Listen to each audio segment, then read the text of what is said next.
ವಿಜಯಪುರ ಜಿಲ್ಲೆಯ ಇಂಡಿ ತಾಲೂಕಿನ ತಡವಲಗ ಗ್ರಾಮದ ಊರಹಳ್ಳದಲ್ಲಿ ಪೊನುಗು ಬೆಕ್ಕು ಪತ್ತೆಯಾಗಿದೆ. ಆದರೆ ಆ ಪೊನುಗು ಬೆಕ್ಕು ಅನಾರೋಗ್ಯದಿಂದ ಬಳಲುತ್ತಿದ್ದನ್ನ ಕಂಡು ತಡವಲಗ ಗ್ರಾಮದ ಸಂತೋಷ್ ಅಳ್ಳೊಳ್ಳಿ ಹಾಗೂ ಬಸವರಾಜ ತಾರಾಪುರ್ ಅವರು ಅದನ್ನ ಕಂಡು ಅದನ್ನ ಹಿಡಿದು ಬೈಕ್ ಮೇಲೆ ತಡವಲಗ ಗ್ರಾಮದ ಪಶು ಸಂಗೋಪನಾ ಆಸ್ಪತ್ರೆಗೆ ದಾಖಲಿಸಿದ್ದಾರೆ.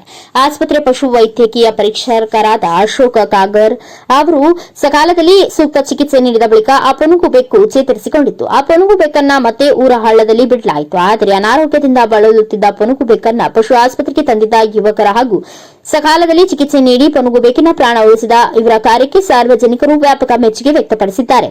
ಸಚಿನ್ ಇಂಡಿ, ಎನ್ಕೆಎಸ್ ಟಿವಿ 4 ನ್ಯೂಸ್, ವಿಜಯಪುರ.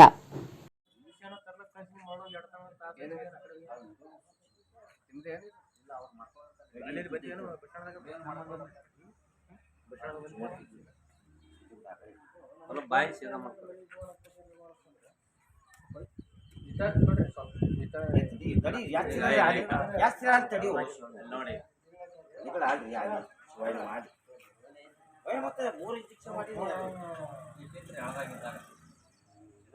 ಬೇಕಾಗ ತಂದೆಲ್ಲ ಅದು ಪುಣ್ಯ